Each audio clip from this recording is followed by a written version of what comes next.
Evening class കഴിഞ്ഞ് ആരവ് തന്നെയാണ് അവരെ കോളേജിൽ നിന്ന് പിക്ക് ചെയ്യാൻ വന്നത്. അതുകൊണ്ട് തന്നെ ആമി വേഗം വീട്ടിലെത്തി. അമ്മ, അവൾ നിർമ്മലയെ വിളിച്ചുകൊണ്ട് അകത്തേക്ക് കയറി. ആ, നീ വന്നോ? ആമി ചിരിച്ചുകൊണ്ട് അവരുടെ അടുത്തേക്ക് പോയി. എന്താണ്, അമ്മയുടെ മോൾക്ക് ഇന്ന് വല്ലാത്ത സന്തോഷമാണല്ലോ. അത് കേട്ട് അവൾ കണ്ണി ചിമ്മിക്കൊണ്ട് ഒന്നുമില്ലെന്ന് പറഞ്ഞുകൊണ്ട് മുകളിലേക്ക് കയറിപ്പോയി. റൂമിലേക്ക് എത്തി ആമി ഡ്രസ്സ് പോലും മാറാതെ ബെഡിൽ കയറി കിടന്നു. കുറച്ചു മുന്നേ കാറിൽ വെച്ച് നടന്ന കാര്യങ്ങളൊക്കെ മനസ്സിലേക്ക് തെളിയവേ അവളുടെ മുഖം നാണത്താൽ ചുവന്നു. ആരവിനൊപ്പം കാറിൽ വീട്ടിലേക്ക് വരുവാണ് ആമിയും നീതു. എന്നത്തെയും പോലെ ആമി ബാക്ക് സീറ്റിലും നീതു ഫ്രണ്ടിലുമാണ് ഇരിക്കുന്നത്. ഏട്ടാ കാർ എടുത്ത്. കുറച്ചു ദൂരം പിന്നിട്ടോ നീതു ആരവിനെ നോക്കി ഉച്ചത്തിൽ പറഞ്ഞു. എന്താടീ? കാറ് സൈഡിലേക്ക് ഒതുക്കിക്കൊണ്ട് ആരവ് അവളോട് ചോദിച്ചു. ദേ, ഐസ്ക്രീം വാങ്ങിത്തായോ? സൈഡിലൊരു കൂൾ ബാർ ഉണ്ട്, അവിടെ കൈ ചൂണ്ടിക്കൊണ്ട് പറയാണ് അവൾ. അത് കേട്ടവൻ അവളെ നോക്കി പല്ലടിച്ചുകൊണ്ട് ചോദിച്ചു. മനുഷ്യൻ പേടിച്ചു പോയല്ലോ, അവിടെ ഒരു കാറിൽ. നീ എന്താ കുഞ്ഞുവാവയാണോ ഐസ്ക്രീം തിന്നാൻ? അത് കേട്ട് അവൾ ചുണ്ടുപുളത്തിക്കൊണ്ട് അവനെ നോക്കി. അവൻ ഗൗരവത്തിൽ തന്നെ ഇരിക്കുവാണ്.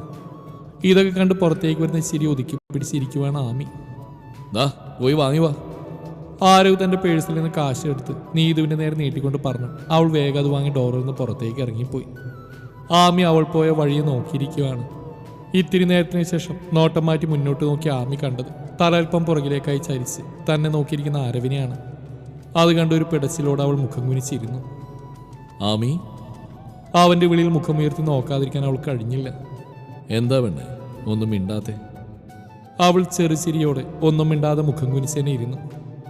ആമി, എനിക്കൊരു കാര്യം പറയാനുണ്ട്. അത് കേട്ട് അവൾ സംശയത്തോടെ അവൻ്റെ മുഖത്തേക്ക് നോക്കി ചോദിച്ചു.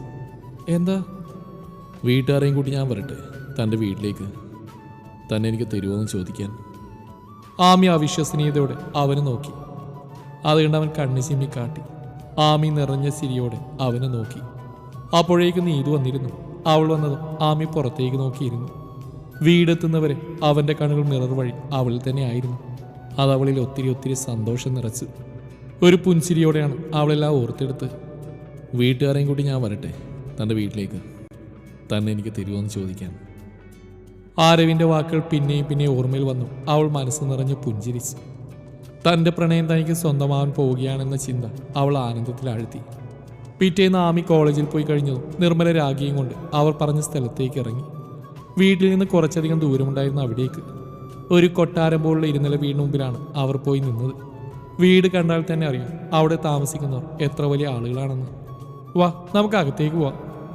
പുറത്തുനിന്ന് കണ്ണുകൾ കൊണ്ട് ചുറ്റും നോക്കി നിരീക്ഷിക്കുന്ന നിർമ്മലയുടെ രാഗിണി പറഞ്ഞു. ഒന്ന് മൂളിക്കൊണ്ട് നിർമ്മല അവരുടെ കൂടെ അകത്തേക്ക് നടന്നു. വാതിൽ അടഞ്ഞു കിടക്കുന്ന കാരണം അവർ കോളിംഗ് ബെൽ അടിച്ച ശേഷം പുറത്ത് വെയിറ്റ് ചെയ്ത് നിന്നു. ഇത്തിരി നേരം കഴിഞ്ഞു ഡോർ തുറന്നൊരു സ്ത്രീ പുറത്തേക്ക് വന്നു. ആരാ? പരിചയമില്ലാത്ത രണ്ടുപേർ നിൽക്കുന്നുണ്ട്. അവർ മുന്നോട്ട് വന്ന് ചോദിച്ചു. സാറില്ലേ? രാഗി അകത്തേക്ക് നോക്കിക്കൊണ്ട് ആ സ്ത്രീയോട് ചോദിച്ചു. സാറില്ല, വരാൻ നേരാവുന്നേ ഉള്ളൂ. നിങ്ങളാരാ? ഞങ്ങൾ സാറിനെ കാണാൻ വന്ന. ആണോ? എന്നാൽ അകത്തേക്ക് വരൂ. ആ സ്ത്രീ വിളിച്ചു രാഗിണി നിർമ്മലയെ വിളിച്ചുകൊണ്ട് അകത്തേക്ക് കയറി. ഇരിക്കുക കേട്ടോ, സാറിപ്പോൾ വരും. അതും പറഞ്ഞ് അവർ അകത്തേക്ക് കയറിപ്പോയി. ടെക്സ്റ്റൈൽസിൽ നിന്നും ആദ്യം നേരെ വീട്ടിലേക്ക് തിരിച്ചു. കൂടെ അലോഷിയുമുണ്ട്. നീ ഇന്ന് കോളേജിലേക്ക് പോകുന്നില്ലേ? അലോഷി അവനെ നോക്കി ചോദിച്ചു. നാളെ പോവാം. ഡ്രൈവ് ചെയ്യുന്നതിനിടയിൽ അവൻ അലസമായി പറഞ്ഞു. പിന്നെ ടെക്സ്റ്റൈൽസിലുള്ളവർക്ക് ഈ മാസം സാലറി കൊടുത്തില്ല കേട്ടോ. സമയാവുന്നല്ലേ ഉള്ളൂ. ഞാൻ നിന്നെ ഓർപ്പിച്ചതാ. അതിനവനൊന്ന് മൂളുക മാത്രം ചെയ്തു. കാറ് വീട്ടിലെ പോർച്ചിലേക്ക് കയറ്റി നിർത്തിയ ശേഷം അവൻ വണ്ടി ഓഫ് ചെയ്ത് ഡോറിൽ നിന്ന് പുറത്തേക്ക് ഇറങ്ങി. കൂടെ അലോഷിയും. ഇനി കുറച്ചേരം ഒന്ന് റെസ്റ്റ് എടുക്കണം. അതും പറഞ്ഞൊന്ന് മൂരി നിവർന്നുകൊണ്ട് അലോഷി അകത്തേക്ക് കയറിപ്പോയി. കാർ ലോക്ക് ചെയ്തുകൊണ്ട് പുറകെ അതും. അകത്തേക്ക് ചെല്ലുമ്പോഴാണ് പരിചയമില്ലാത്ത രണ്ടുപേർ സോഫയിലിരിക്കുന്നവർ കാണുന്നത്. അലോഷി സംശയത്തോടെ അവൻ്റെ മുഖത്തേക്ക് നോക്കി. അവനും അവരെ തന്നെ നോക്കിയിരിക്കുകയാണ്. അകത്തേക്ക് വന്ന് അവരെ കണ്ട് സോഫയിൽ നിന്ന് രണ്ടുപേര് വേഗം എഴുന്നേറ്റു. ആരാ? അലോഷി മുന്നോട്ട് വന്നിട്ട് ചോദിച്ചു. ഞങ്ങൾ കുറച്ച് അകലെ നിന്ന് വരുവാ. ഞാൻ ദിവാകരൻ ചേട്ടൻ്റെ ഭാര്യ രാഗിണി. രാഗി രണ്ടുപേരെയും നോക്കി പറഞ്ഞു. മനസ്സിലായി, ഇരിക്കും. അലോഷി പറഞ്ഞു. അവർ സോഫയിൽ തന്നെ ഇരുന്നു. തൊട്ടപ്പുറത്തെ സോഫയിൽ അവനും. ആദ്യം സ്റ്റെപ്പ് കയറി മുകളിലേക്ക് പോയി. എന്താ പറയൂ? സാർ, കുറച്ച് കാശ് കടം വേണമായിരുന്നു. പലിശക്കാണോ? അവന് സംശയത്തോടെ ചോദിച്ചു. അതെ. അറിയാലോ, ഇവിടെ വീട് വെച്ചാണ് കാശ് തരുന്നത്. അറിയാം സാർ, വീടിൻ്റെ പ്രമാണമുണ്ട്. രോഗി നിർമ്മലയുടെ കയ്യിൽ നിന്ന് പ്രമാണം വാങ്ങി അലോഷിയുടെ കയ്യിലേക്ക് കൊടുത്തു. അവനത് വാങ്ങി നോക്കിക്കൊണ്ട് ചോദിച്ചു. നിങ്ങൾക്ക് എത്രയാണ് വേണ്ടത്? അത് കേട്ട് രാഗി നിമ്മിയെ നോക്കി. സർ, ഒരു 2 ലക്ഷം മതി. നിർമ്മല എന്തെങ്കിലും പറയുന്നതിന് മുന്നേ തന്നെ രാഗിണി ഉത്തരം പറഞ്ഞു. ശരി, നിങ്ങളിവിടെ ഇരിക്കുക, ഞാൻ അതാ വരുന്നു. അതും പറഞ്ഞ അലൗഷി മുകളിലേക്ക് കയറിപ്പോയി. അവൻ പോയതും നിർമ്മല രാഗിക്ക് നേരെ തിരിഞ്ഞുകൊണ്ട് പറഞ്ഞു, 2 ലക്ഷം കിട്ടിയാൽ തികയില്ലല്ലോ, കുറച്ച് കൂടുതൽ ചോദിക്കേണ്ടതായിരുന്നു. ഇതൊക്കെ മതി, അവസാനം പലിശ അടക്കാൻ പറ്റാതെ അങ്ങനെ ആയാലേ ചേച്ചി കിടന്ന് ഓടേണ്ടി വരും. ഇത്തിരി ദേഷ്യത്തിൽ തന്നെയാണ് അവർ പറഞ്ഞത്. കുറച്ചു നേരത്തിന് ശേഷം അലൗഷി തിരികെ വന്നിരുന്നു. ദാ 2 ലക്ഷം ഉണ്ട്. അതും പറഞ്ഞ് കാശി രാഗിയുടെ കയ്യിൽ കൊടുത്തു. രാഗി അത് വാങ്ങി നിമ്മിയുടെ കയ്യിലും.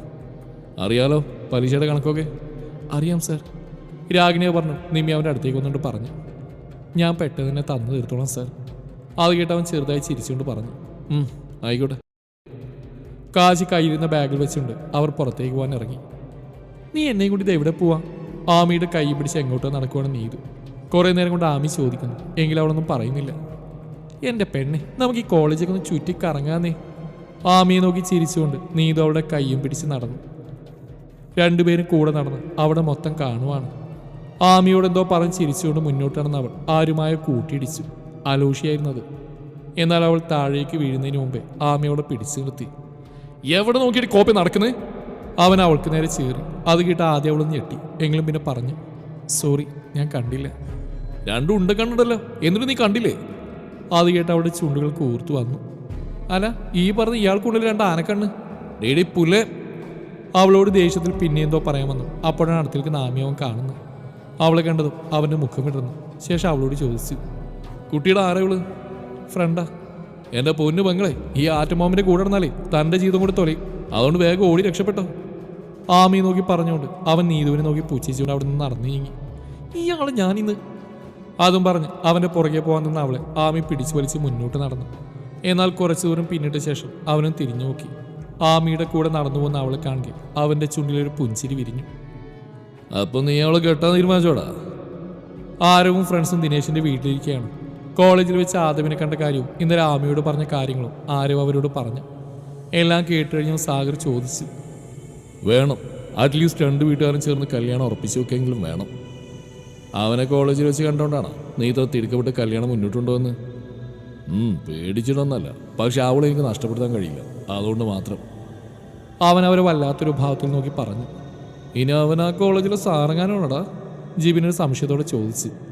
ഏത് ആയാലും എനിക്ക് പുല്ല. പൗർണമി ഈ ആരവിൻ്റെ മാത്രം പെണ്ണാ. നീ ധൈര്യമായിട്ടിരിക്കും വച്ചാനേ, അവളെ നിനക്ക് ഞങ്ങൾ നേടിത്തരും. അതെ, നീ പറഞ്ഞോളൂ. ആദ്യം നിന്റെ വീട്ടുകാരെയും കൂട്ടി അവളുടെ വീട്ടിലേക്ക് പോയി സംസാരിക്കാം, ബാക്കി നമുക്ക് പിന്നെ തീരുമാനിക്കാം. സാഗർ പറയുന്നതായിട്ട് അവനും സമ്മതിച്ചു. അപ്പോഴേക്കൊരു പെൺകുട്ടി അകത്തേക്ക് കയറി വന്നിരുന്നു. ഒരു ബ്ലാക്ക് ട്രാൻസ്പെറൻറ്റ് സാരിയാണ് അവളുടെ വേഷം. ആ സാരി അവളുടെ വെളുത്ത ശരീരഭാഗങ്ങളെല്ലാം നന്നായി കാണാമായിരുന്നു. അകത്തേക്ക് വന്ന് അവളെ കണ്ടത് അവരുടെ എല്ലാവരുടെയും കണ്ണുകൾ വിടർന്നു. അവർ പരസ്പരം നോക്കി ചുണ്ടു തുണഞ്ഞു. ആഹാ, എത്തിയല്ലോ ഇന്നത്തെ താരം. ജിബിൻ അവളെ നോക്കി വശ്യമായി ചിരിച്ചുകൊണ്ട് പറഞ്ഞു. എന്നാൽ അവൾ വേറെ ആരെയും നോക്കാതെ ആരവിൻ്റെ അടുത്തേക്ക് വന്നുകൊണ്ട് അവൻ്റെ നെഞ്ചിലേക്ക് ചേർന്ന് നിന്നുകൊണ്ട് പറഞ്ഞു, ഇന്ന് ഫസ്റ്റ് നീ മതി. അതും പറഞ്ഞ് അവൻ്റെ കയ്യിൽ പിടിച്ച് വലിച്ചുകൊണ്ട് അകത്തെ റൂമിലേക്ക് കയറി ഡോറടച്ചു. അല്ലെങ്കിൽ എല്ലാവളുമാർക്ക് ഇവനെ പിടിക്കും. അടഞ്ഞു കിടക്കുന്ന ഡോറിലേക്ക് നോക്കി ദിനേശ് പറഞ്ഞുകൊണ്ട് ഒരു സിഗരറ്റ് എടുത്ത് കത്തിച്ചുകൊണ്ട് വലിക്കാൻ തുടങ്ങി. അത് ശരിയാ. ബാക്കിയുള്ളവർ അത് യോജിച്ചു. വീട്ടിലെ സിറ്റോളിൽ നിന്ന് പത്രം വായിക്കുകയാണ് അലോഷിയുടെ അച്ഛൻ മാത്യു. അപ്പോഴാണ് അയാൾക്കുള്ള ചായയും കൊണ്ട് മേരി അങ്ങോട്ട് വന്ന്. ഇതായി ചായ. അവർ കയ്യിലിരുന്ന ചായ അയാൾക്ക് നേരെ നീട്ടിക്കൊണ്ട് പറഞ്ഞു. അവരുടെ ശബ്ദം കേട്ടതും അയാൾ പത്രത്തിൽ നിന്ന് മുഖം മാറ്റി അവരെ നോക്കിക്കൊണ്ട് കപ്പ് വാങ്ങി. എനിക്കൊരു കാര്യം പറയാനുണ്ട്. അയാളുടെ അടുത്തേക്ക് ഇരുന്നുകൊണ്ട് അവർ പറഞ്ഞു. എന്നതാ? ചെറുക്കൻ ഇങ്ങനെ വിട്ടാൽ മതിയോ? പിടിച്ച് കെട്ടിക്കണ്ടായോ? ആരെ? അലോഷിയാണോ? അയാൾ ഒരു സംശയത്തോടെ ചോദിച്ചു. അവനെയല്ല, അവൻ്റെ ചേട്ടനെ. ആ, ബെസ്റ്റ്. കല്യാണം എന്ന് പറഞ്ഞാൽ അവൻ്റെ അടുത്തേക്ക് പോയാലും മതി, ഞാനില്ലേ. അയാൾ അവരെ നോക്കി ഗൗരവത്തോടെ പറഞ്ഞുകൊണ്ട് ചായ കുടിക്കാൻ തുടങ്ങി. പിന്നെ അവനിങ്ങനെ നിർത്താനാണ് നിങ്ങളുടെ ഉദ്ദേശം? അവരും തിരിച്ചതേ ഗൗരവത്തോടെ തന്നെ ചോദിച്ചു. എൻ്റെ മേരി, ഞാൻ സംസാരിക്കാനായിട്ടാണ് അവനോട് എത്ര തവണ പറഞ്ഞ കേൾക്കണ്ടേ അവൻ. നിങ്ങളൊന്നുകൂടെ സംസാരിച്ചാൽ മുമ്പത്തെ പോലെ തണുപ്പം മട്ടല്ല തീരുമാനിച്ചെന്ന രീതിയിൽ ഉറപ്പിച്ച് തന്നെ പറയണം. ആ ശരി, ഞാൻ സംസാരിക്കാം. അത് മാത്രം പോരാ, അവന് വേണ്ടി നല്ലൊരു കുട്ടിയെ കണ്ടുപിടിക്കുകയും വേണം. അത് എത്രയും പെട്ടെന്ന്. ഇനി അവനിങ്ങനെ വിട്ടാൽ ശരിയാവില്ല. വയസ്സ് എത്രയെന്ന വിചാരം? അവനൊന്നിങ്ങ് വന്നോട്ടെടോ, നമുക്ക് സംസാരിക്കാം. പിന്നെ ഓരോന്ന് പറയുന്ന അവരെ അയാൾ സമാധാനിപ്പിച്ചുകൊണ്ട് പറഞ്ഞു. ആ, അത് കഴിഞ്ഞിട്ട് വേണം അടുത്തവനെ പിടിച്ച് കെട്ടിക്കാൻ. അപ്പം മോളെയോ? താൻ അവളെയും കെട്ടിക്കാൻ പോവാണോ? അയാൾ കളിയായി ചോദിച്ചു. അവരയാളുടെ കയ്യിൽ തട്ടെടുത്തുകൊണ്ട് പറഞ്ഞു. നിങ്ങൾക്കെല്ലാം കളിയാണ്. ദേ അവനെ കൊണ്ട് കല്യാണത്തിന് സമ്മതിപ്പിക്കാൻ നോക്ക്. എനിക്ക് അത്രേ പറയാനുള്ളൂ. എടോ, ഞാൻ അവനെ കൊണ്ട് സമ്മതിപ്പിച്ചിരിക്കും, താ നോക്കിക്കോ. അയാൾ അവരെ നോക്കി ഉറപ്പോടെ പറഞ്ഞു. ആ അത് മതി. അവനിങ്ങനെ ഒറ്റത്തടിയിൽ നിൽക്കുന്നത് കാണുമ്പോൾ സങ്കടം വരുവാ. ഒരുപക്ഷെ അവൻ്റെ അപ്പനും അമ്മയും ഉണ്ടായിരുന്നെങ്കിൽ അവൻ ഇപ്പം ഇങ്ങനെ നിൽക്കില്ലായിരുന്നു. അയാൾ ഒരു നെടുവീർപ്പോടെ പറഞ്ഞു. ഒരു പെണ്ണൊക്കെ വന്നു കഴിയുമ്പോൾ അവൻ മാറിച്ചായ എനിക്ക് ഉറപ്പുണ്ട് നമ്മുടെ പഴയ ആദമിനെ നമുക്ക് തിരികെ കിട്ടും. അങ്ങനെ പ്രതീക്ഷിക്കാം. അതും പറഞ്ഞ് അയാൾക്ക് അപ്പയുടെ കയ്യിലേക്ക് കൊടുത്തുകൊണ്ട് വീണ്ടും ശ്രദ്ധ പത്രത്തിലേക്ക് തിരിച്ചു. അവരയാളെന്ന് നോക്കിക്കൊണ്ട് എഴുന്നേറ്റ് അകത്തേക്ക് പോയി. രാത്രി ബാൽക്കണിയിൽ നിന്ന് ദൂരേക്ക് നോക്കി നിൽക്കുകയാണ് അലോഷിയുടെ സിസ്റ്റർ റീന. എന്തൊക്കെയോ ആലോചിച്ച് ടെൻഷൻ അടിച്ച് നിൽക്കുകയാണ് അവൾ. അപ്പോഴാണ് അലോഷി അവിടേക്ക് വന്നത്. നീ ഉറങ്ങിയില്ല ഇതുവരെ? അവൻ്റെ ശബ്ദം കേട്ട് അവൾ തിരിഞ്ഞു നോക്കി. ശേഷം വേഗം തിരിഞ്ഞെന്ന് നിറഞ്ഞ കണ്ണുകൾ അമർത്തി തുടച്ച് അവനത് കാണുകയും ചെയ്തു. എന്താടി?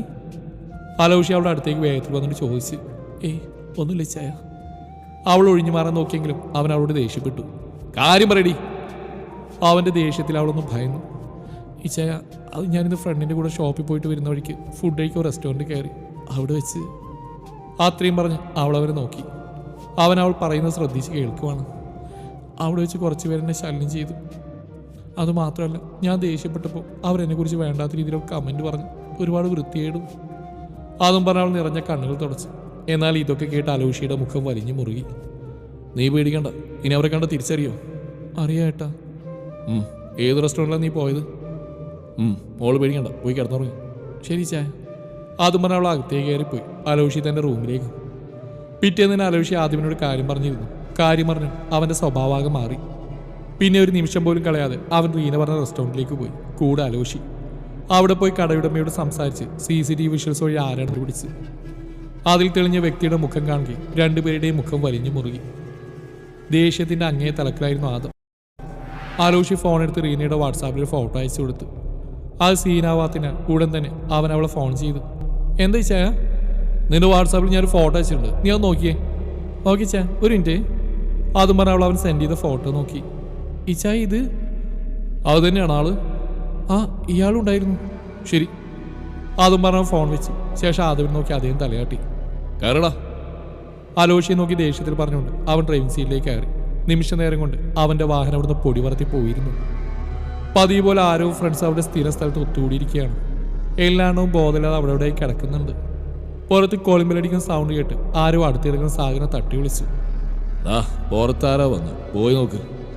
എനിക്ക് വയ്യ, നീ പോ. എനിക്ക് വയ്യ, നീ പോ. അതും പറഞ്ഞ് തിരിഞ്ഞു കിടന്നു. ജീവൻ പോയി നോക്ക്, ആരോ പുറത്തുനിന്ന് ബെല്ലടിക്കുന്നുണ്ട്. അവനൊന്ന് മൂളിക്കൊണ്ട് പതി എഴുന്നേറ്റ് വേച്ച് പുറത്തേക്ക് നടന്നു. ഡോർ തുറന്ന് നോക്കി അവൻ കണ്ടത് പരിചയമില്ലാത്ത രണ്ടുപേരെയാണ്. ആരാ ചോദിച്ചു തീരും മുന്നേ ആദമിന്റെ ചവിട്ടുകൊണ്ട് അവൻ അകത്തേക്ക് തെറിച്ചു വീണിരുന്നു. ആരാടാ നീയൊക്കെ? വീണെടുത്ത് എഴുന്നേറ്റോട് പതർച്ചയോടെ ചോദിച്ചു. നിന്റെ കാറൻ ഓനെ. അതും പറഞ്ഞ് ആദവന്റെ ഷർട്ടിൽ പിടിച്ച് ചുവരിലേക്ക് ചേർത്ത് നിർത്തിയുണ്ട് അവന്റെ അടിനാപ്പി നോക്കി മുട്ടുകാരി കയറ്റി. വേദന നിലവിളിച്ചുകൊണ്ട് അവൻ അവിടെ ഇരുന്നു പോയി. ഏതവനാടാ നീയൊക്കെ? പുറകിൽ നിന്ന് സൗണ്ട് കേട്ട് ആദം അലോഷിയും തിരിഞ്ഞു നോക്കി. അവിടെ നിൽക്കുന്ന ആരവിനെയും ബാക്കിയുള്ളവരെയും കണ്ട് ഇരുവരുടെയും മുഖം വലിഞ്ഞു മുറുകി. ആദം ആരവിന്റെ അടുത്തേക്ക് പാഞ്ഞു അവനെ നെഞ്ചിൽ ആഞ്ഞു ചവിട്ടി. അവൻ പുറകിലേക്ക് മലർന്നു വീണു. അത് കണ്ട് അവൻ അടിക്കാൻ പോയ ബാക്കി രണ്ടിനെയും അലോഷി കൈകാര്യം ചെയ്തു. നന്നായി മദ്യപിച്ച കാരണം അവർക്ക് പിടിച്ചെടുക്കാൻ കഴിഞ്ഞില്ല.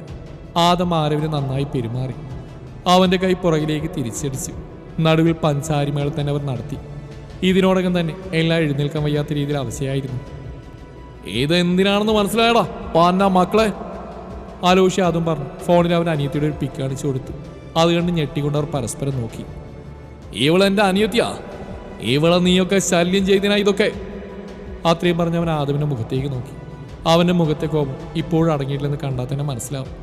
ഉടുത്തിരുന്ന മുണ്ട് ഒന്നുകൂടെ മുറുക്കി ഉടുത്ത് ചുളിഞ്ഞു കിടന്ന ജുബ വലിച്ചിട്ടുകൊണ്ട് അവൻ അലോഷിയുടെ നേരെ കൈ നീട്ടി. അലോഷി തൻ്റെ പാൻറ്റിൻ്റെ പോക്കറ്റിൽ നിന്ന് സിഗരറ്റും ലൈറ്ററും അവൻ്റെ കയ്യിലേക്ക് കൊടുത്തു. കയ്യിലിരിക്കുന്ന സിഗരറ്റ് കത്തി ചുണ്ടോട് ചേർത്ത് വലിച്ചുകൊണ്ട് ആരവിൻ്റെ നെഞ്ചിൽ ആഞ്ഞു ചവിട്ടിക്കൊണ്ട് മുരണ്ടു. ഇനി നിന്റെ ഇമ്മാതിരിയുള്ള പിറപ്പ് കീഴേതെങ്കിലും പെമ്പിള്ളേരുടെ നേരെ എടുത്താ പൊന്നു പോനെ, പിന്നെ നീ ഉണ്ടാവില്ല. അതുപോലെ പൗർണമി, അവൾ എൻ്റെ പെണ്ണ. നിന്റെ നിഴലിനി അവിടെ മേലി പതിഞ്ഞ തീർക്കുന്നായ ഞാൻ. അവനെ നോക്കി അത്രയും പറഞ്ഞുകൊണ്ട് സിഗരറ്റ് ഒന്നുകൂടെ ആഞ്ഞു വലിച്ചുകൊണ്ട് താഴെയിട്ട് ചവിട്ടിക്കെടുത്തുകൊണ്ട് തിരിഞ്ഞു. എല്ലാവരെയും ഒന്നുകൂടെ ദേഷ്യത്തിൽ നോക്കിക്കൊണ്ട് ആലോഷിയും.